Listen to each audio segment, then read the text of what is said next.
Bonjour Marie-Clotilde, je suis ravie de t'accueillir aujourd'hui pour nous parler de la coordination parentale.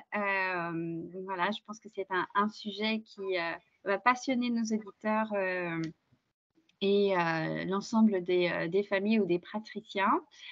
Ce que je te propose avant de rentrer dans le cœur du sujet, c'est de pouvoir te présenter et de présenter ton parcours. Voilà. Alors, déjà, bonjour Sylvie, et puis merci donc de ton invitation. Je suis ravie également de pouvoir échanger avec toi sur ce sujet qui est effectivement d'actualité.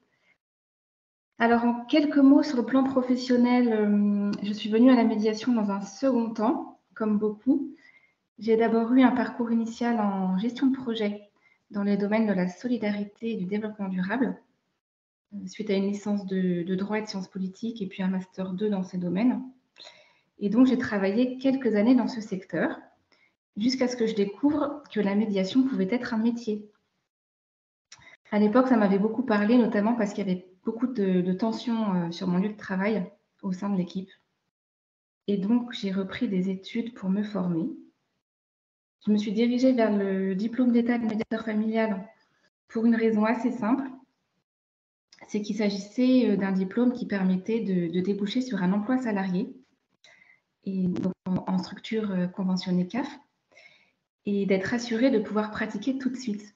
Parce qu'à l'époque, donc c'était en 2015, je rencontrais beaucoup de médiateurs qui étaient formés, mais qui avaient du mal à pratiquer. Et donc, je ne voyais pas trop l'intérêt de me former si c'était pour ne pas pratiquer. Alors depuis, ça a quand même un petit peu bougé, mais à l'époque, en 2015, c'était le cas. Et c'est comme ça, donc en 2017, j'ai commencé à travailler dans un service de médiation familiale et que j'ai totalement découvert cet univers d'accompagnement des familles que je ne connaissais pas, puisque je venais d'un autre domaine. Et très vite, j'ai été marquée par la souffrance, voire même la détresse de certains parents dans leurs enfants dans le temps. Et c'est vraiment ça qui m'a interrogée dans ma pratique, c'est les limites que pouvait avoir la médiation dans ces situations qu'on appelle de haut conflit. Donc soit dû au fait de l'intensité du conflit, soit de la durée, de la persistance, donc ce qui est à distinguer des faits de violence, et également des limites du système judiciaire à apporter de l'apaisement à ces familles. Parce que voilà, même si la procédure judiciaire reste absolument nécessaire dans certaines situations, parce qu'elle permet de trancher le litige, parce qu'elle elle pose des règles claires, ce que je constatais, c'est que ça n'améliorait pas forcément le quotidien des familles par la suite, puisque ces parents, finalement, ils n'avaient pas du tout progressé, entre guillemets, dans l'amélioration de leur relation, qui devaient quand même continuer à fonctionner à minima ensemble et que des problèmes se posaient sans cesse. Et très souvent, la médiation, elle était refusée par les parents dans ces situations-là, ou ça ne fonctionnait pas quand ils venaient. Soit parce qu'il y avait trop de tensions émotionnelles, de blessures ou de rancœur, ce qui pouvait engendrer, par exemple, des propos très agressifs, voire insultants envers l'autre. Il y avait aussi souvent de la part de ces personnes une incompréhension du rôle du médiateur qui, par sa neutralité, son impartialité, n'était selon eux pas assez actif ou productif, je ne sais pas. Et ce qui pour moi fonctionnait le mieux dans ces situations, c'était la médiation navette que je pratiquais. Et c'est comme ça que j'ai commencé à m'intéresser à d'autres types de pratiques pour voir si c'était possible de proposer des façons de faire différentes. Parce que très souvent, ces personnes-là souhaitaient que ça s'améliore. C'était ça un petit peu le paradoxe, c'est qu'ils disaient mais moi, je ne sais plus quoi faire, j'ai tout essayé, la médiation, les procédures, et on en est toujours finalement un peu au même plan. Et donc, je ne sais plus quoi faire. Et je me disais, est-ce qu'il n'y a pas quelque chose d'autre qui peut être fait pour ces familles? Est-ce que cette souffrance... Pardon, je t'ai coupé, excuse-moi. je t'en prie. Parce que cette souffrance... Parce que cette souffrance, selon moi, elle pouvait vraiment être évitée, en fait. C'était ça, je pense que ma motivation, c'était d'être convaincue, et je le suis toujours, que pour énormément de situations, si on s'y prend différemment, il y a une part de la souffrance en fait qui peut être évitée. Alors pas la souffrance de la séparation, parce que voilà, des fois c'est un idéal qui se brise, etc. C'est une façon de vivre qui va être différente, où on va moins voir ses enfants, ça va être différent. Mais la souffrance qui se surajoute, elle peut être évitée si on s'y prend différemment. Mais comment? Voilà. Oui, c'est vrai que peut-être pour préciser, tu évoquais que la médiation et la posture du médiateur pouvaient être, alors je m'avance un peu, mais un peu frustrant pour les personnes qui rentraient en médiation quand elles arrivaient à rentrer en médiation, parce que souvent, sauf erreur de ma part, toi, tu intervenais plus, enfin, pas sur mandat judiciaire, ou tu as pu intervenir également sur mandat judiciaire? Les deux. Les 2. Comme j'étais salariée d'une structure conventionnée, souvent la structure était saisie pour des médiations, mais on était saisi effectivement souvent après jugement. Voilà, donc après jugement, le fait ou quand il n'y a pas de jugement, plus tu avances, plus tu arrives tôt dans le cadre d'une médiation, au cours de la séparation, et plus peut-être c'est, la médiation peut jouer son rôle, c'est-à-dire, de faire en sorte que, la neutralité, l'accueil, la posture d'accueil, d'écoute, d'impartialité peut être, aidant et à la régulation des émotions et du conflit, et permettre ainsi la construction d'une autre façon de fonctionner pour les parents et de trouver des solutions. Mais quand, il y a eu déjà une décision de justice et donc une bataille rangée souvent, Mmh. et que tu interviens, par la suite en qualité de médiateur, là les enjeux sont plus importants, et la posture est plus complexe à appréhender pour les médiés qui, sont souvent empreints de besoin de reconnaissance, en fait. Quand Mmh. tu évoques la souffrance, il y a vraiment ça. Est-ce que tu peux, je ne sais pas est-ce que tu peux rajouter d'autres choses sur cette posture et sur la limite du médiateur dans son intervention dans ces situations un peu de crise, en fait? Mmh. Que les auditeurs puissent, réellement comprendre les limites. C'est-à-dire qu'il Oui. y a des moments, il y a un moment pour la médiation où c'est approprié, il y en a d'autres où c'est juste, C'est un petit peu trop tard, moi, je dirais. Enfin, alors je ne sais pas si on peut dire que c'est trop tard, mais je suis tout à fait d'accord avec toi que le meilleur moment, en tout cas le plus propice à mon sens pour la médiation, c'est dès les débuts. Pour éviter justement que chacun en fait parte dans une logique d'affrontement qui fait du mal, qui laisse des traces. Alors ça ne veut pas dire que la médiation après ne peut pas être possible, mais ça peut voilà, la rendre plus compliquée. Et là je et repense demander des ressources, peut-être différentes, et là, c'est là où tu exposais des limites. La limite de la posture de médiation, du médiateur, c'est-à-dire des outils qui vont laissent complètement les personnes s'autodéterminer et retrouver leurs propres ressources, leurs propres solutions. Alors que voilà, les médias, en tout cas, qui arrivent et qui sont mais, saturés en fait, émotionnellement, avec des blessures à vivre et beaucoup de rancœur, ça peut être plus compliqué pour eux de se connecter à leurs propres ressources sur le moment.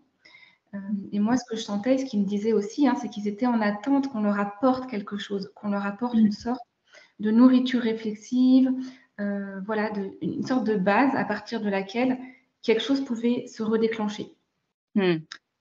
Ça, je le sentais vraiment très important parce que par eux-mêmes, sur le moment, ils n'arrivaient plus vraiment à réfléchir et à avoir, j'allais dire, la tête froide, ce qui est quand même essentiel pour réfléchir calmement. Et D'où l'autre, la difficulté pour le médiateur, parce que dans cette hypothèse-là, nourrir la réflexion et être répondre à ces attentes-là, c'est, changer de posture pour le médiateur. exactement. Et ça, ils nous avaient du mal à comprendre qu'on ne puisse pas le faire alors que ça allait les servir, hein, que ça allait Tout servir à fait. leurs intérêts. Et hier, voilà, hier, j'avais vraiment une maman qui me disait ça, qui me redisait que, il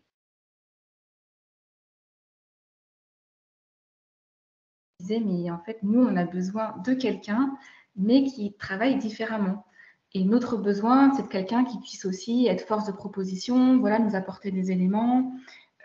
Il y a aussi les limites de la confidentialité qui revenaient extrêmement souvent. Oui.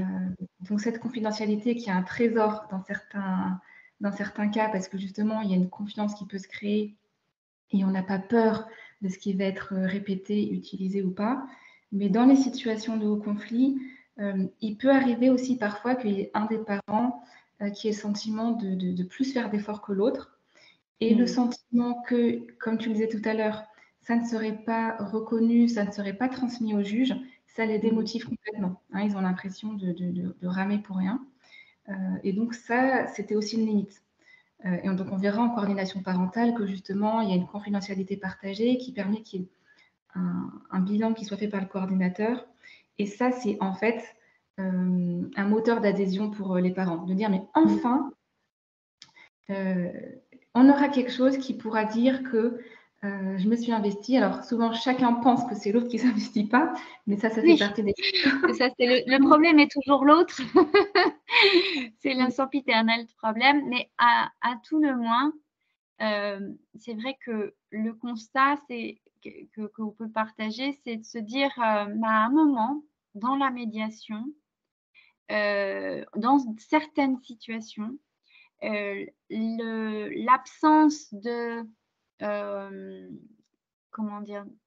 De cette possibilité pour les personnes d'être reconnues, voire même d'être, pour l'autre, d'être, comment dire? Quand il y a des comportements qui ne sont pas acceptables, qu'il y ait une réponse autre que, la neutralité et Mmh, l'impartialité, c'est aussi mmh, important parce que ça peut créer l'effet inverse de ce qui est mmh, attendu, c'est-à-dire exactement. l'apaisement.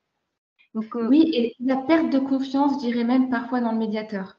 oui, C'est que tout à fait. finalement, il en a rien fait. Alors oui, il en a rien fait parce que son code de déontologie ne lui permet Il pas, ne mais permet pas. ça crée voilà, une perte de confiance. Donc du coup, ce que je comprends, c'est vraiment, l'impulsion de travailler, autrement et de faire différemment.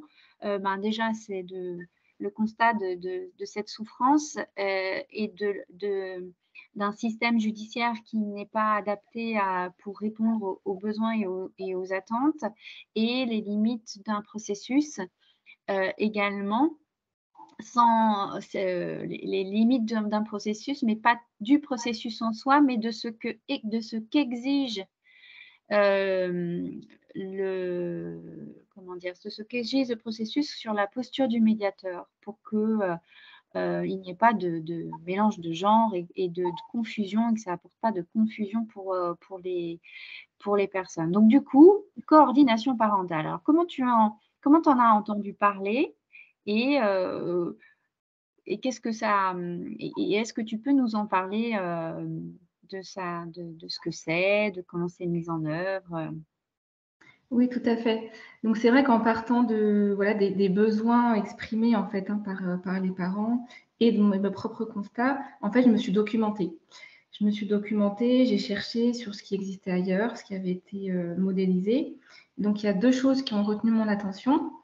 Donc d'une part, le modèle que je prononce à la française parce que je ne parle pas allemand, le modèle de Cochem qui est né en Allemagne dans les années 90 et qui s'est donc développé en Belgique et en Suisse sous l'appellation du modèle de consensus parental.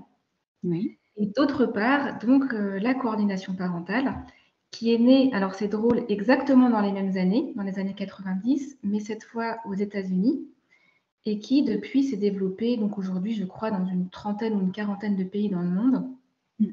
dont en Europe, en Espagne, en Italie et en Grande-Bretagne.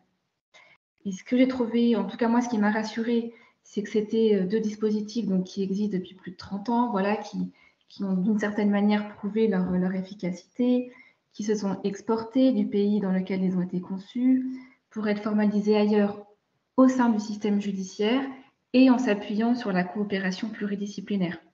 Donc Mmh. ça me semblait, voilà, en tout cas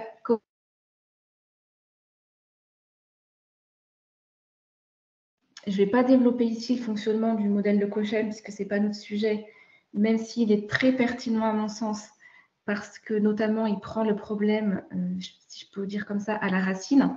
La Dès le racine, début. oui. Ouais, Dès le dès début, le au début. tout début. Oui. Ce On qui est vient tout de idéal. suite éteindre le départ de feu avec l'extincteur, en fait, si on avait une jolie Exactement. métaphore à faire C'est avec la vraiment méthode. ça. Mais qui est pas du tout, en fait, pour moi, c'est pas du tout des modèles, comment dire, qui s'excluent l'un l'autre. C'est plutôt complémentaire à la coordination parentale. Pour moi, elle est très intéressante, justement, même au sein du modèle de Cochem, dans l'après, en fait, jugement. Là, je sais que récemment, j'ai eu lors d'une visio avec Marie-France Carlier entendu parler donc, de ce qu'ils pratiquent en expertise collaborative pour les relations parents-enfants. Et la façon de procéder, c'est très très proche de la coordination parentale. J'ai eu le sentiment que c'était une forme de duplication de coordination parentale, mais orientée parents-enfants, et eux qui ordonnent avant de dire droit. Donc, pour moi, en fait, c'est des choses voilà, qui s'imbriquent. Mais ce qui a posé difficulté par rapport donc, au modèle de consensus parental, c'est que ça demande quand même une synergie de bonne volonté, parce qu'il y a différents quand même changements. Voilà, donc, il y a une modification des requêtes, une modification de la procédure avec un raccourcissement de délai d'audience, notamment de la première audience. Il peut y avoir des audiences supplémentaires puisque le juge il fait vraiment un suivi rapproché. Il y a des réunions interprofessionnelles, enfin, beaucoup de choses qui étaient un petit peu un gâteau trop gros à mettre en place. En tout cas, oui, c'est sûr que c'est hors portée, là, il faut changer le système. Donc, c'est sûr que ça demande en effet d'aller chercher des ressources et là, d'aller taper aux portes du gouvernement pour dire bon, pensons le système différemment. Tout à fait. Et donc, à côté de ça, c'est la facilité de mise en œuvre de la coordination parentale a permis qu'elle soit mise en place très rapidement. Parce que, donc, pour faire simple, hein, donc moi, à l'époque, j'exerçais en libéral, enfin, j'exerce toujours, mais je n'étais plus salariée. Et le dispositif de coordination parentale, il nécessite seulement qu'un coordinateur formé propose ses services au juge aux affaires familiales. Donc, ça demande tout de même un peu plus de travail préalable qu'on pourra voir tout à l'heure auprès des juges et des avocats en amont, puisque notamment les avocats sont des partenaires indispensables de ce dispositif. Mais voilà, c'est quand même quelque chose qui est très simple à mettre en place. À mettre en œuvre. Là, ça s'appelle de l'énergie et de la bonne volonté. Donc voilà pourquoi c'est ça qui s'est développé sur La Oui, Rochelle. parce qu'il y a un programme d'expérimentation sur La Rochelle qui a, fort de ta formation, fort de ton envie, tu as voulu commencer, impulsé par aussi un magistrat. Alors oui, c'est vrai que bon, une des conditions, c'est qu'il y ait une ouverture, bien entendu, donc du côté des magistrats. Ça, c'est la première étape. Hein. Et donc, sur La Rochelle, effectivement, ça a commencé en juin 2021 et ça se poursuit. Voilà. OK, alors est-ce que tu peux nous en parler de ce que c'est? Alors, on comprend plutôt une forme de justice participative, collaborative, pluridisciplinaire, avec du coup différents acteurs qui travaillent ensemble au service d'une famille. Mais concrètement, comment ça se met en œuvre? Alors, peut-être, juste avant de parler voilà, des objectifs et des modalités, dire 2-3 mots assez rapides sur l'origine. Donc, c'est vrai que j'ai déjà Ah expliqué oui. que ça s'est développé dans les années 90 aux États-Unis. Et c'est vraiment à partir du constat qui a été fait que les services traditionnels existants, dont on vient de parler, la médiation, mais aussi l'expertise et la thérapie, ne répondaient pas adéquatement aux besoins de ces parents séparés en situation de conflit important, persistant, récurrent, et également que tout ça, ça ne permettait pas suffisamment de préserver les enfants des conséquences néfastes du conflit parental. Et donc, c'est comme ça que ce dispositif a été conceptualisé. Donc, ça rentre dans la grande famille des modes alternatifs du règlement des différends. Mhm. Et c'est venu combler le manque d'offres, j'allais dire, hein, existant pour ces parents-là. Donc, c'est une façon en fait de renforcer et d'étoffer l'offre amiable disponible pour les parents séparés. Au Canada et aux États-Unis, il y a même une troisième pratique intermédiaire qui s'est développée plus tardivement, qui est le coaching coparental, Mhm. le coaching de coparentalité, que je ne vais pas développer non plus, mais il y a vraiment eu voilà, ce travail qui a été fait là-bas d'affiner en fait hein, les propositions pour ces parents séparés pour que chacun puisse s'y retrouver finalement en fonction de ses besoins et de ses attentes. Oui, c'est Et parce donc, que ce qu'il faut qu'on vient de comprendre, c'est que les situations familiales sont complexes et sont diverses et que, à un moment donné, en fonction de la situation, savoir qu'il existe et pouvoir mettre en œuvre différents, processus au service des familles, et de la régulation des situations et surtout des situations de haut conflit, c'était, c'est un atout, c'est très riche, en fait et c'est cette idée-là de pluralité, tout à heu, fait. qui est intéressante. On aura, l'occasion, puisque j'ai interviewé, Lorraine Fillon, qui est médiatrice et coach comparental, présidente de l'AIFI. On aura l'occasion d'écouter plus précisément ce qu'est le coaching coparental. Heu, Juste pour comprendre, pour les auditeurs, les modalités qui sont présentées ici, ce sont des offres plurielles pour répondre à des situations plurielles Mmh. et on est dans une échelle du renforcement, c'est-à-dire que si on devait visualiser, ces différents process, sur une échelle, on aurait le premier échelon qui serait la médiation, le deuxième échelon qui serait le coaching, coparental, le troisième échelon qui serait la coordination parentale et puis on en aurait un dernier, qui est en programme d'expérimentation, et qui semble se mettre en place aussi, en Belgique. Au Canada, ça s'appelle le PCR, parentalité, Mmh. conflit, résolution et voilà, on a des niveaux d'échelle différents en Mmh. fonction des niveaux de situations différentes et des niveaux de complexité de la, du dysfonctionnement relationnel, au sein de la famille et ça, c'est Mmh. plutôt chouette. C'est ça Ah oui, c'est qui très bon signe, hein. correspond. Oui, moi, Et donc, coordination parentale, on serait un petit peu au troisième niveau. Donc, on est dans des oui, situations vraiment, c'est compliqué. oui. C'est pour ça qu'il y a cet aspect quand même contraignant, voilà, comme on verra plus tard. C'est le développement de la coordination parentale, il ne s'est pas fait non plus n'importe comment. C'est qu'à partir du moment où ça a commencé à prendre de l'ampleur, il y a eu un organisme américain qui s'appelle l'AFCC qui, en 2000, a édicté des lignes directrices concernant la pratique, donc surtout des lignes déontologiques, et qui l'a défini de la façon suivante. Donc, un processus hybride psychojudiciaire axé sur l'enfant. Donc ça, c'est vraiment un élément C'est un central, moment central. Mmh. qui peut être mené par un professionnel de santé mentale qualifié ou un professionnel du droit de la famille qualifié ou un médiateur familial qualifié, chacun ayant une expérience professionnelle pratique des affaires familiales hautement conflictuelles. Donc ça, Mmh. c'est un petit peu la définition qui avait été donnée. Et donc l'objectif de la coordination parentale, c'est de parvenir à une amélioration de la situation. Ce qui est assez, j'allais dire, évident. Euh, Comment? Donc, il y a plusieurs axes. Hein. Il y a l'axe d'accompagner l'application du jugement quand la coordination parentale euh, est prononcée après un jugement. Mais ça peut aussi être, par exemple, d'accompagner l'application d'accords parentaux qui ont été pris en fait avant ou voilà.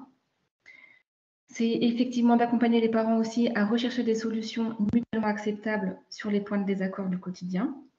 On sait qu'un jugement ne résout pas tout et que s'il donne les grandes lignes, il y a une multitude après de petits événements ou choses qui des fois créent du désaccord Et donc, en coordination parentale, on va en fait accompagner tout ça. Cet objectif, il se traduit aussi donc, en soutenant l'expression des enfants pour favoriser la prise en compte de leurs besoins et de leur bien-être. Là, donc, les enfants ont une place, j'allais dire, d'office en coordination parentale, mais en même temps, c'est encadré, c'est pas n'importe comment. Il y a aussi le fait qu'on va coordonner les communications parentales et établir, s'il y a besoin, des règles de communication minimum. Et il y a l'aspect d'amener chacun, donc en tout cas les parents, à réfléchir aux conséquences de leur comportement et de leurs décisions. Donc tous ces axes, ça montre bien que le coordinateur parental, concrètement, il remplit différents rôles au cours de la mesure. Là, on parle d'un rôle pluridimensionnel. Il y a donc ce rôle d'appui pour chacun des membres de la famille, comme je l'ai dit, donc, dont les enfants. Donc cette multipersonnalité qui est quand même à l'œuvre, puisque la coordination parentale, elle se base sur une approche et une vision systémique de l'ensemble du système familial, qui peut être, si besoin, élargie à d'autres personnes qui vont avoir un rôle à jouer, comme les beaux-parents, voire des grands-parents, si en tout cas ils ont un rôle voilà, dans l'interaction et dans le, j'allais dire, ce qui se passe dans le conflit. Le coordinateur parental, il a également un rôle d'analyse et d'évaluation de la situation, au sens où quand il va ouvrir le dossier et réceptionner le dossier, il va donc voilà, vraiment analyser ce qui se passe. Donc il va prendre connaissance des documents, du jugement, des éventuelles expertises ou enquêtes sociales qu'il y a pu avoir avant. Il va donc recevoir chacun des parents, écouter ce que chacun des parents a à dire. En fait, il va essayer d'analyser toutes les interactions, comment ça se passe. C'est aussi pour ça qu'il reçoit les enfants assez tôt dans le processus pour vraiment avoir cette vision d'ensemble, cette vision systémique. Si besoin, pareil, il va donc recevoir les beaux-parents, etc.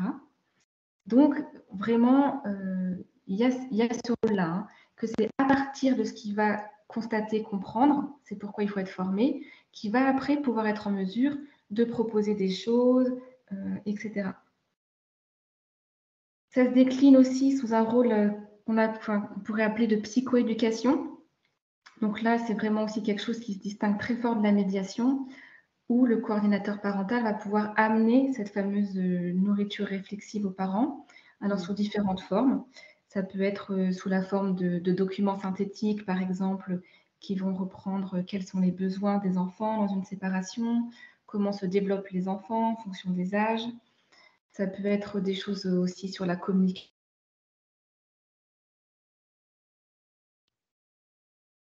Ça peut être sous forme de vidéo, enfin, en fait, tout ce qu'on peut, de cartes mentales, si on veut, d'images. En fait, chaque coordinateur parental peut se créer une forme de mallette à outils qu'il a à disposition et qui, en fonction de ce qu'il observe et des besoins exprimés, voilà, il va mettre au service des parents des ressources. Il y a donc un rôle de coordination, à la fois entre les parents, mais également entre les avocats de chacun des parents, puisque le coordinateur parental, tout au long de la mesure, rend compte aux avocats des avancées, si par exemple il y a des accords qui sont signés ou des difficultés, et donc il va les solliciter. Ce pourquoi on verra ensuite, les avocats signent également un document d'engagement de l'accompagnement de leurs clients dans la coordination parentale et de collaborer avec le coordinateur et leurs confrères pour trouver des solutions. Ça peut aussi être de coordonner, oui, de faire le lien avec d'autres professionnels qui peuvent être impliqués autour de la famille. Donc là aussi, c'est une grande différence avec la médiation. Le coordinateur peut prendre contact avec, par exemple, voilà, s'il y a une assistante sociale, un instituteur, pour avoir certains éléments. Tout ça dans le but, en fait, que la dynamique familiale et les interactions évoluent en mieux. Donc vraiment, il y a une compétence vraiment plurielle également. On voit toute le champ de compétences de ce coordinateur et du coup, la posture radicalement différente qui travaille dans la relation avec l'ensemble des intervenants. On est vraiment sur une approche holistique et globale. Mmh. Mmh. Du coup, et avec une compréhension systémique également du fonctionnement de la famille avec des interventions stratégiques. Donc on voit bien le par la richesse de ces compétences, la le fait que du coup en face on a une complexité, très importante et Mmh. c'est un travail de chef d'orchestre, en C'est le fait, bon mot. ce que tu nous proposes là. C'est le bon mot parce que c'est vrai que, alors pas tout le temps, hein, mais dans certains hauts conflits, il y a beaucoup d'intervenants qui vont justement jouer un rôle dans ce système, qui peuvent être pris à partie par les parents ou pris comme défenseurs, voilà.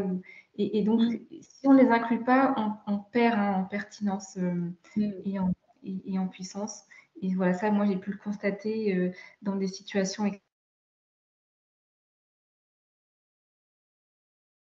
exécuteurs ou voilà, de la personne qui est à la crèche, voire parfois de l'assistante sociale. Ça peut être utile. Après, voilà, c'est un travail aussi qui se fait en confiance et il faut bien expliquer dans quel cadre on intervient, qu'il faut aussi toujours demander à ces professionnels s'ils acceptent qu'éventuellement on puisse se servir de leurs propos dans le cadre d'un rapport. Donc voilà, on ne fait pas ça n'importe comment non plus, mais ça peut être très utile. En tout cas, les parents, dans la convention d'entrée en coordination parentale, tout ça, c'est bien expliqué aussi, hein. On ne prend pas les mmh. parents au dépourvu en Ah, faisant des choses qui n'ont tu pas leur nous but. proposes, tu nous évoques la convention, si tu devais nous présenter, très simplement les différentes phases, en fait, du déroulé d'une coordination. Comment, au départ, comment on vient? Alors on voit soit par c'est un jugement qui a désigné un coordinateur, soit c'est pendant une procédure de ce qu'on en tout cas, c'est le juge qui le désigne et alors ensuite, comment tu déroules? Alors, je vais y venir, j'essaie de me dépêcher. Juste pour finir sur les différents rôles du coordinateur, il y a effectivement un rôle d'aide à la gestion de conflits. Donc ça, typiquement, on est sur des compétences de médiation, hein, aide à la communication, aide à la construction de solutions. Et puis le dernier rôle, ça va être un rôle d'aide à la décision pour le juge dans sa prise de décision, puisqu'on va lui transmettre un rapport à la fin de la mesure qui peut être, en fait, qui est très utile pour les magistrats pour avoir des informations supplémentaires. Euh, voilà. Donc, Mmh. je ferme cette paragraphe sur les différents rôles. Donc, sur les modalités, juste avant de venir sur les différentes phases, parce que les modalités, elles distinguent aussi beaucoup la coordination parentale de la médiation. Il y a la durée d'accompagnement Oui, qui est beaucoup sûr, plus longue forcément. qu'une Mmh. médiation. Il y a aussi quelque chose d'assez évident. On sait que ces situations très enquistées, on Et ne oui. peut pas en fait les faire évoluer en très peu de temps. Donc vraiment le minimum souvent, hein, c'est 6 mois. Sinon, avant ça, c'est difficile de toute façon, j'allais dire, d'un petit peu d'évaluer s'il y a eu des améliorations ou pas. Moi, la moyenne que j'ai eue sur les accompagnements que j'ai faits, ça se situait en général entre 8 et 12 mois. Et donc, en tout cas, sur La Rochelle, on avait fait le choix que les parents s'engagent sur un volume horaire minimum quand ils signent la convention, hein, un espèce de socle minimum, Mmh. justement pour leur dire, si vous ne vous engagez pas là-dedans, on ne pourra même pas se rendre compte si ça a servi à quelque Mmh. chose.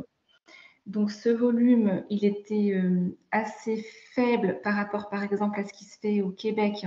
Mais la différence, c'est qu'au Québec, il y avait des financements Oui, c'est sûr. pour aider les familles, étant donné que nous, c'était une première expérience, qu'il n'y avait aucun financement. On ne voulait pas non plus que ça fasse peur aux parents. Euh, voilà. Donc le volume horaire minimum, c'était 16 heures. Et ce qui s'avérait suffisant pour que les parents voient l'utilité du dispositif. Mmh. Au bout de 16 heures, effectivement, soit rien n'avait changé et donc bon, ça montrait que c'était peut-être pas la peine de continuer, soit effectivement, en fait, il y avait déjà eu des améliorations, ça donnait envie à tout le monde de continuer. Sur les modalités, l'autre spécificité, c'est que ce n'est pas nécessaire qu'il y ait des séances communes. En tout cas, ce n'est pas un objectif. L'objectif, ce n'est pas qu'il y ait une séance commune parentale. Et ça facilite énormément l'adhésion des parents. Il faut savoir que, alors ça se fait déjà en médiation navette, mais il y a quand même une pratique courante en médiation souvent où on demande, ou en tout cas la rencontre se fait, et c'est pas pour rien, c'est parce que souvent il s'y passe des choses qui ne se Est-ce passent que tu pas. peux, juste pour les auditeurs, expliquer ce qu'est la médiation navette? Parce que nous, c'est notre Ah oui, jargon. la médiation navette, effectivement, c'est de faire une médiation justement sans que les parties se rencontrent.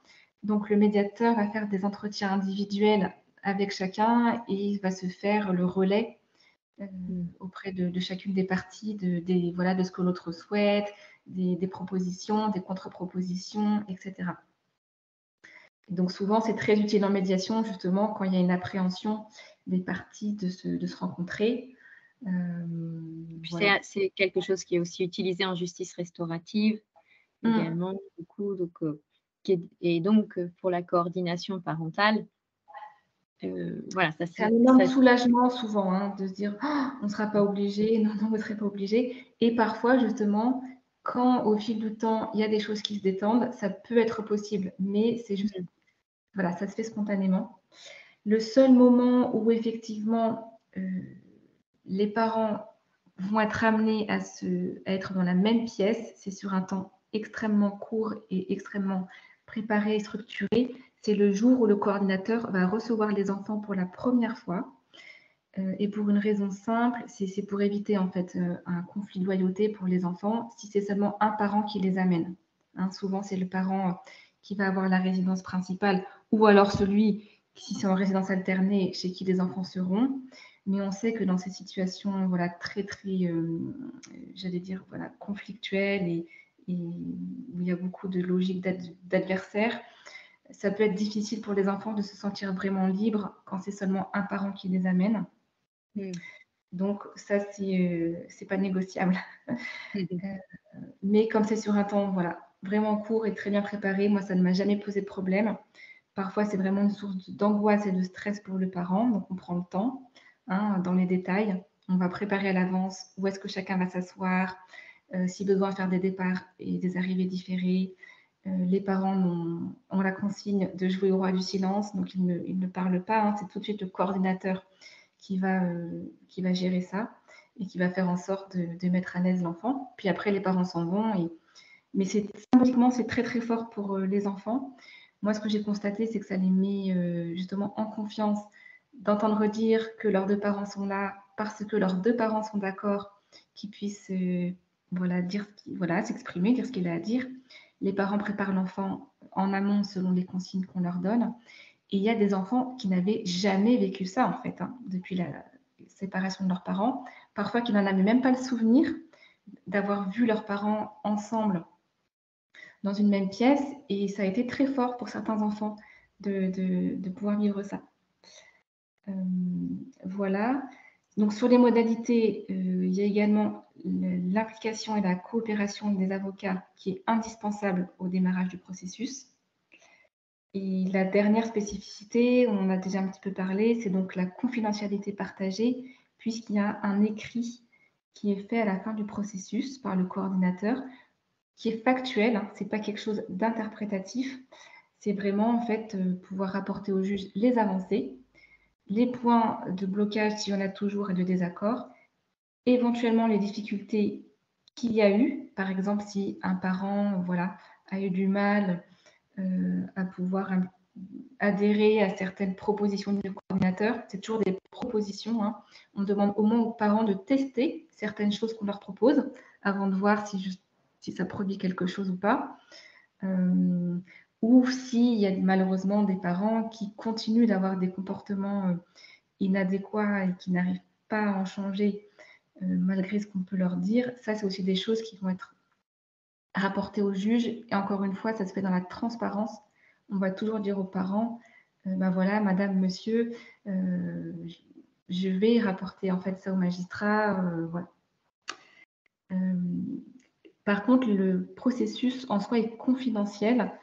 Ça crée quand même beaucoup de confiance, c'est-à-dire que, à la fin de la coordination parentale, les avocats ne peuvent pas se servir, par exemple de certains mails, voilà, il n'y a rien qui peut être utilisé en preuve, Mm. ce qui est très facilitant. On peut avoir des échanges en off entre avocats, coordinateurs, tout ce qui est, voilà, mail et cetera, ça ne peut pas être utilisé. Mm. Voilà un petit peu sur les modalités. Et maintenant, je réponds à ta question sur effectivement les différentes phases. Donc la première phase, effectivement, c'est une convention entre le tribunal et le coordinateur qui permet au coordinateur d'être désigné. Je précise que le coordinateur, il est vraiment désigné par le juge comme un coordinateur, hein. Il n'est pas désigné Mm. comme un médiateur. C'est une fonction à part entière, même si dans les jugements ou les ordonnances, le JAF s'appuie sur l'article de loi du Code civil 373-2-10 qui lui permet de désigner un médiateur, parce que c'est le fondement légal, voilà. C'est le fondement légal. Mais en tout cas, il est désigné en qualité de coordinateur. Voilà, il est désigné en qualité de coordinateur. C'est précisé donc que la coordination parentale, elle a des objectifs similaires avec la médiation, hein, l'apaisement, la recherche de solutions, de l'organisation fonctionnelle, mais que la méthode est un petit peu différente. Donc ça, c'est quand même précisé. Est-ce que vous vous appuyez sur la charte de... C'est précisé que donc il y a une convention entre le coordinateur et le tribunal. C'est précisé qu'il y aura un rapport écrit. C'est précisé qu'il y aura la formalisation d'un écrit entre le coordinateur et les parents et l'engagement des avocats. Et la charte et les conventions, en fait, elles sont annexées à la convention que le coordinateur a avec le tribunal. D'accord. Donc, ça veut Dans dire cette- qu'au départ, vous avez travaillé une convention de bonne pratique entre juge et coordinateur, médiateur, Oui, et oui, surtout et sûrement également barreau. Parce voilà. que Cette première étape, elle comprend ça. Elle comprend effectivement aussi un travail nécessaire préalable avec les avocats qui pratiquent le droit de la famille pour les prévenir en amont, voilà, qu'est-ce qui va se mettre en place, comment ça fonctionne, quel va être leur rôle. Il y a eu des allers-retours effectivement sur certaines formulations, hein, pour que les avocats soient, j'allais dire, que ce soit le plus conforme possible en fait à ce qu'ils peuvent signer, même si il y a, en tout cas, il y avait toujours pour certains avocats des choses qu'ils estimaient contraires à leur déontologie, mais on est toujours voilà dans l'optique d'arriver à quelque chose de plus consensuel. c'est sûr Mais que pour ça la... pose des problématiques déontologiques vis-à-vis du Oui, secret professionnel. Donc, oui. oui, c'est sûr. Mais voilà, ça se fait dans la discussion. La difficulté, c'est que tous les avocats n'ont pas non plus la même appréhension des C'est sûr. choses. Il y a certaines choses qui posent aucun problème à certains et qui posent problème à d'autres. Oui, le paysage des avocats est varié. Mais dans la grande majorité, en tout cas, le document qui avait final, voilà, convenait à la grande majorité. Donc ça, c'est la première étape. La deuxième étape, une fois que tout ça est fait, donc c'est que le juge, il propose la coordination parentale aux parents à l'audience.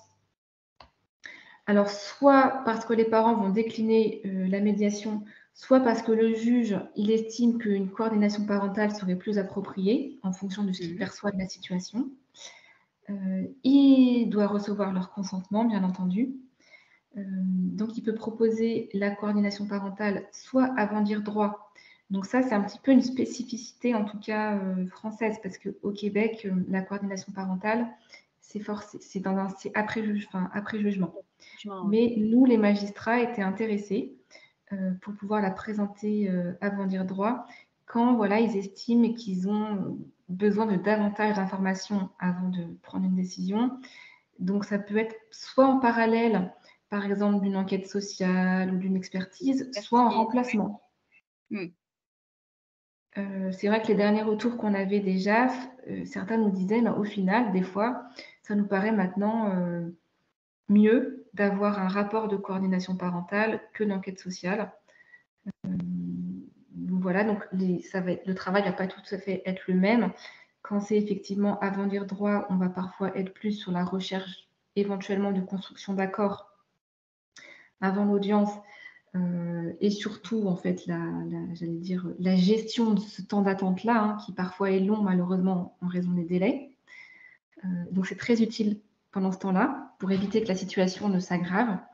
Donc on va être beaucoup sur la communication parentale, voilà, gérer les problèmes qui se posent.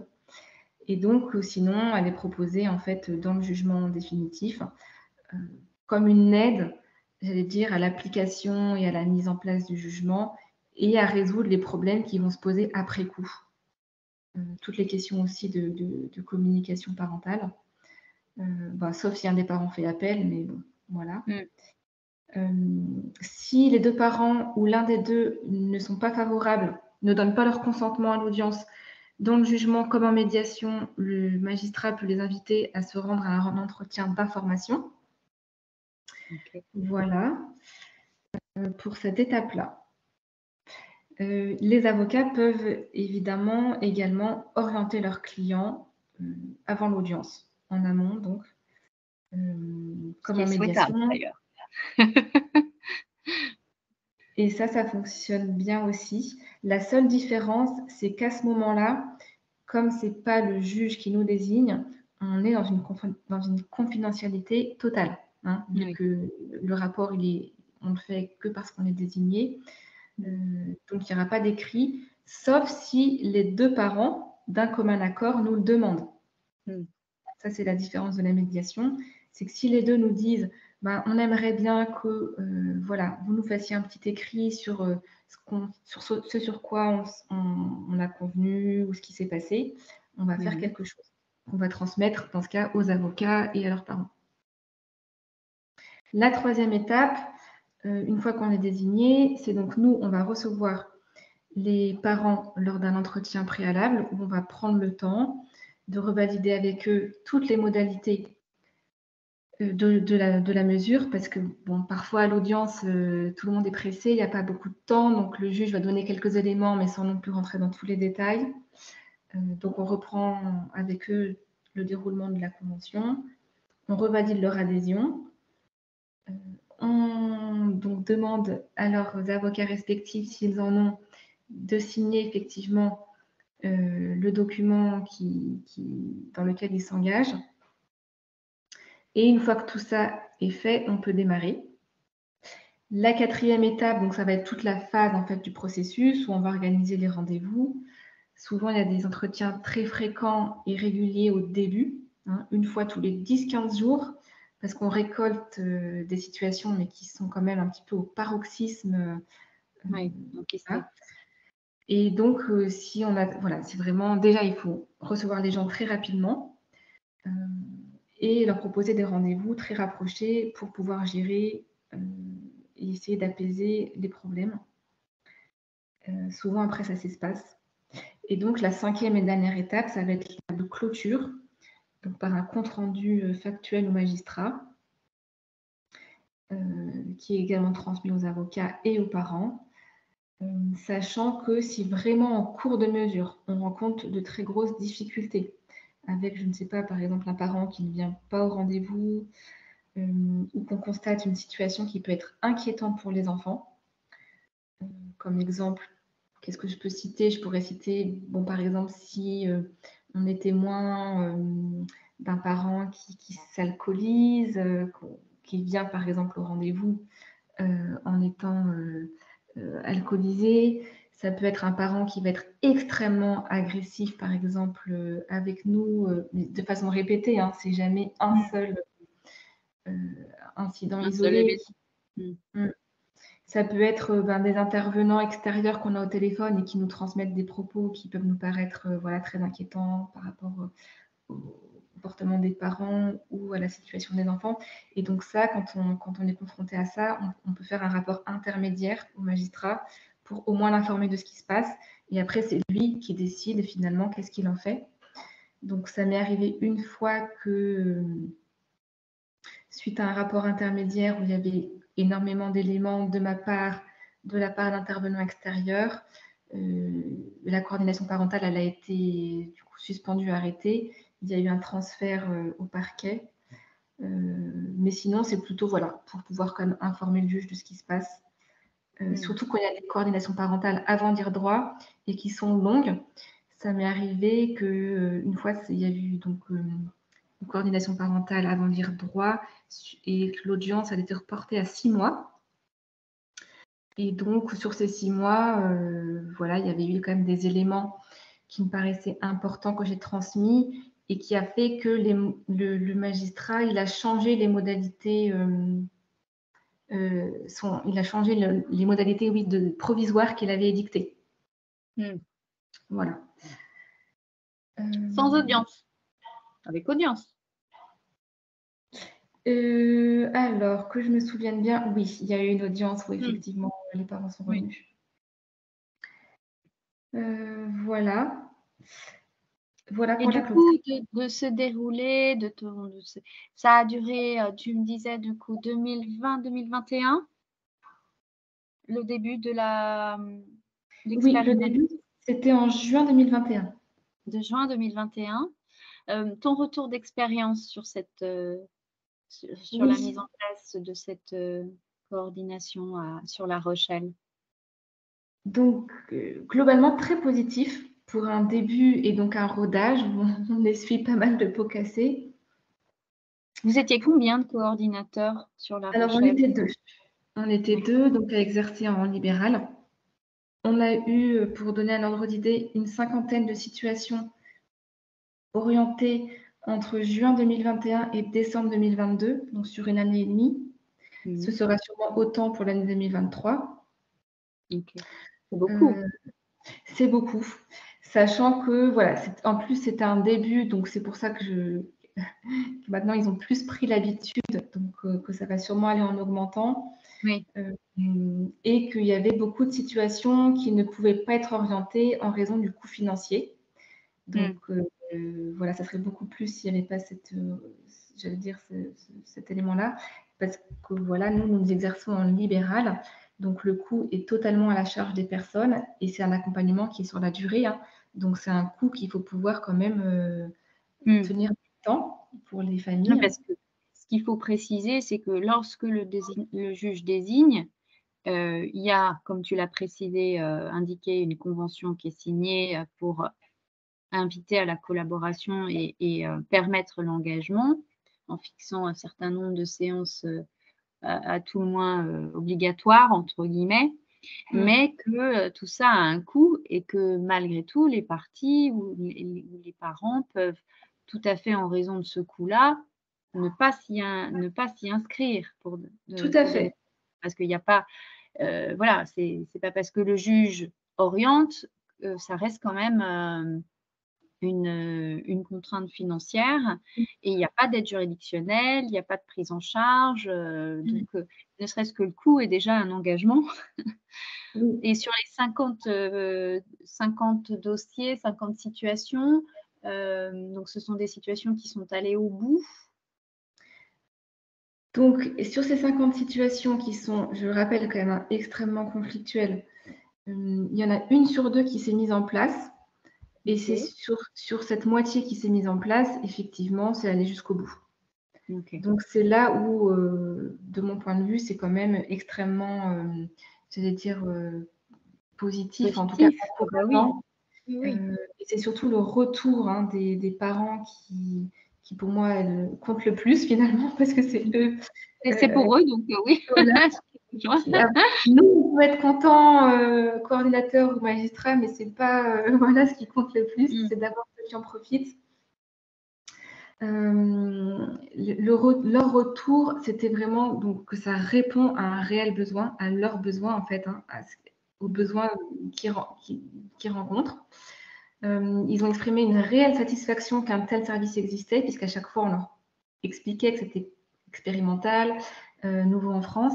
Et donc, ils disaient, mais ça, on ne comprend pas, pourquoi ça n'existe pas ailleurs, pourquoi ça ça reste expérimental. Donc vraiment, ils étaient très contents. La plupart, je précise, étaient souvent passés en médiation. Oui. Donc, ils pouvaient un petit peu justement comparer et voir les bénéfices que ça leur apportait. Ce qui facilitait donc l'adhésion, comme je l'ai dit, c'est le fait que les rendez-vous puissent être individuels. Alors, à ma grande surprise, l'engagement sur un volume horaire minimal était bien reçu. C'était plutôt quelque chose de rassurant et de sécurisant pour eux, au sens où ils disaient, au moins, on sait que l'autre parent ne va pas pouvoir arrêter tout de suite du jour au lendemain. Donc, voilà, chacun est engagé et il y avait quelque chose de porteur. Pareil sur la confidentialité partagée, extrêmement bien reçue. Encore une fois, les parents disaient, mais on aura enfin un écrit et quelque chose voilà, qui pourra montrer sur comment ça s'est passé. Voilà. Ils apprécient aussi beaucoup le côté plus directif, plus interventionniste du coordinateur parental qui fait des propositions, qui leur apporte des éléments. Ça, c'est vraiment, je pense, voilà, un des points principaux. Ils se sentent pris en charge. Ils se sentent pris en charge et c'est ce dont ils ont besoin à ce moment-là, à cette période-là, où ils sont épuisés, voilà, il y a une perte d'énergie, de motivation. Et là, il y a quelque chose de très contenant, de très qui les porte en fait, quelqu'un qui prend en charge leurs problèmes, qui fait le lien avec leurs avocats. Ça aussi, extrêmement satisfait de ça. Ouais. Que les 2 avocats vont communiquer, ils se sont engagés à ce que ça se fasse comme dans les procédures collaboratives ou quand vous faites de la médiation. On sort de la logique de l'affrontement, du tout conflictuel. Tout le monde se met à la même table et ça, ils sont vraiment contents. Le terme de coordinateur parental leur parle beaucoup aussi. Déjà, c'est un terme neutre qui n'est pas stigmatisant, qui vraiment évoque ce côté concret, en fait, qu'on va coordonner les choses, à la fois les parents et les intervenants. Et ce côté très pratique des choses, ça crée vraiment une adhésion. Une adhésion à la mesure. Voilà, donc en tout cas, du côté des parents. Donc, ultra positif. Excuse-moi, je ne t'ai pas entendu. Je disais ultra positif. Oui, alors, il y a quand même, on ne va pas non plus dépeindre tout rose. Il y a quand même des situations où on n'est pas arrivé, j'allais dire, à une amélioration de la relation. Mais par contre, on a quand même débloqué en fait des points de désaccord. Les enfants ont pu s'exprimer. Il y a eu des règles de communication, j'allais dire, très claires qui ont été édictées. Et donc, la relation des parents ne s'est pas améliorée, mais le fonctionnement est beaucoup moins conflictuel et beaucoup, voilà, j'allais dire, est fonctionnel en fait. On arrive sur des choses qui sont fonctionnelles.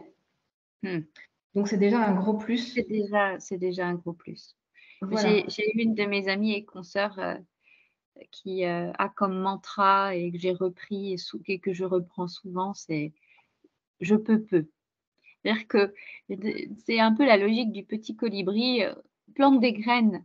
À partir du moment où le fonctionnement, enfin, c'est aussi ça, toutes ces offres qui sont possibles d'accompagnement, c'est, elles ne fonctionnent que si les gens ont cette capacité de pouvoir s'en saisir.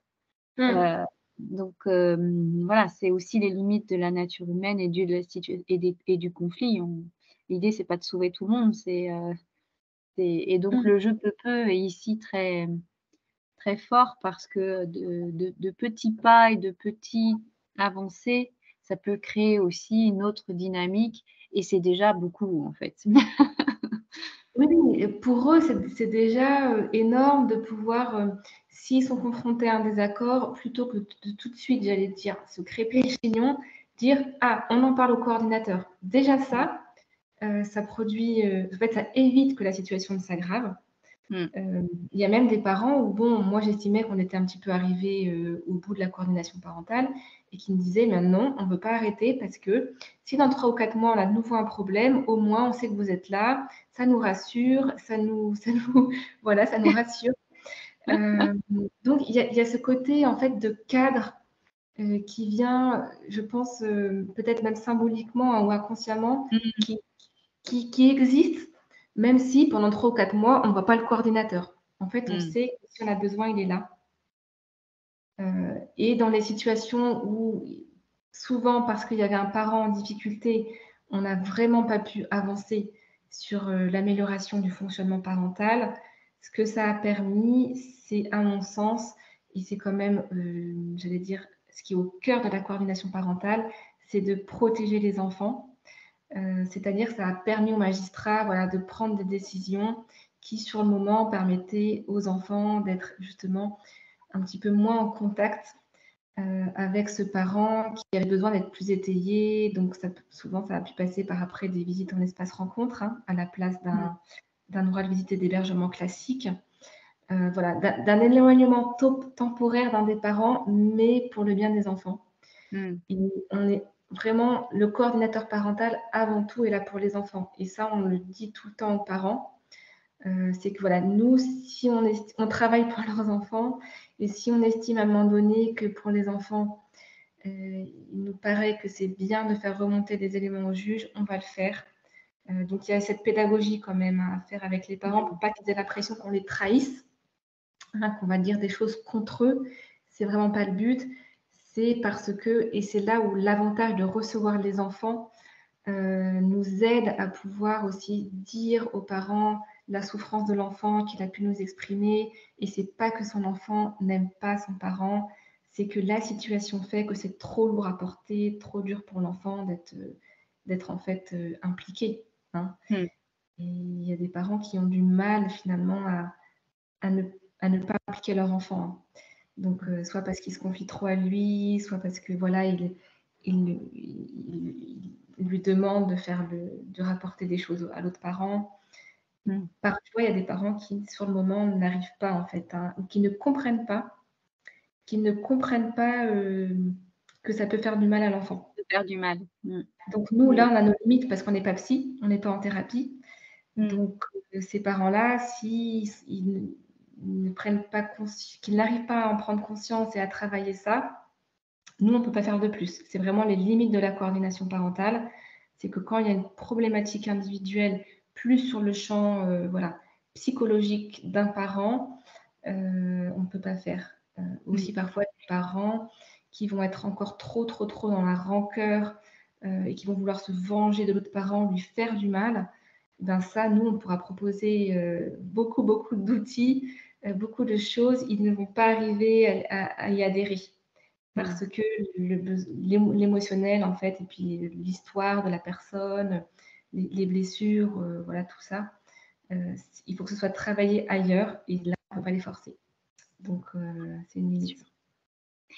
Ok, et du coup, cette expérimentation continue, c'est ce que tu disais sur La Rochelle. Et, Oui, quels sont alors tes projets pour, pour cette... est-ce qu'on va pouvoir, nous, à Lyon, avoir la coordination parentale, à ton avis? j'espère. En tout cas, c'est bon, c'est bien parti pour. Moi, je reçois beaucoup donc, de contacts, de demandes de professionnels intéressés, que ce soit des médiateurs ou voire même des avocats. Il y a aussi des JAF, hein. Maintenant, ça commence à se savoir en interne parce que donc, nos JAF à nous peuvent en parler à certains de leurs collègues d'autres départements. Il y a aussi de la promotion qui est faite. Il y a beaucoup de demandes de parents qui me trouvent via mon site et pourtant, je n'ai pas un référencement extraordinaire, mais qui, de Marseille, j'ai eu du Nord, de la région parisienne, voilà, qui me disent est-ce que ça existe chez nous? Donc, je pense vraiment qu'il y a, en tout cas, les conditions sont là. Ce qui manque aujourd'hui en France, c'est une formation à la coordination parentale. Donc, la bonne nouvelle, c'est qu'elle est en train d'être conçue, notamment en lien avec les Québécois pionniers dans la matière, donc Lorraine Fillon et Dominique Dabaté. qui vont intervenir normalement au cours de la formation en s'appuyant sur voilà, leur projet de coordination parentale qui est financé par le ministère de la Justice, qui devrait démarrer en septembre au Québec. Oui, il y a un deuxième, c'est une deuxième, ou une troisième mouture, une version 3. Ils sont donc ils sont assez impressionnants les Canadiens pour ça, ils update, leur Oui, programme, pour les améliorer, toujours avec le soutien de la oui, justice. C'est vraiment des porteurs d'espoir et on les envie beaucoup. oui. Mais c'est une chance pour nous parce qu'on peut profiter justement de leurs acquis Ah oui, et aller plus vite, j'allais dire, et aller ne plus pas vite, refaire les c'est mêmes sûr, erreurs. exactement. Donc On cette marche dans les pas. formation, ah oui, donc cette formation, il devrait y avoir une première promotion en 2024. Normalement, on sera en mesure de donner plus d'informations officielles, je pense, à la rentrée en septembre. OK, Voilà, donc c'est tout un nouveau champ à construire en France. Donc c'est passionnant, hein. On c'est sera, passionnant, oui. je pense, dans la Bien, co-construction. merci, vraiment, de cette initiative, d'avoir porté parce que je sais ô combien, quand on est dans enfin la dynamique est difficile à mettre en œuvre, et c'est fait avec le cœur donc ça c'est le plus beau des gestes donc en tout je on se reverra donc pour la formation bientôt. Oui, avec plaisir. Je te remercie beaucoup, Marie-Clotilde, pour cet échange, pour ton partage d'expérience, pour avoir montré tout ce déroulé qui est vraiment porteur d'espoir d'une autre façon de fonctionner et gérer la situation de haut conflit. Et comme tu pouvais le dire, en effet, il y a, oui, comme les appels multiples que tu peux avoir le montrent, il y a un fort, grand besoin en France aujourd'hui de coordination parentale pour pouvoir soutenir toutes ces familles qui se trouvent en difficulté avec deux offres, médiation et judiciaire et voire même négociation et autres qui, ne peuvent répondre à leurs attentes. Donc merci beaucoup pour ce temps et pour ce partage. Merci à toi. Une très belle journée. Toi aussi, au revoir. Au revoir.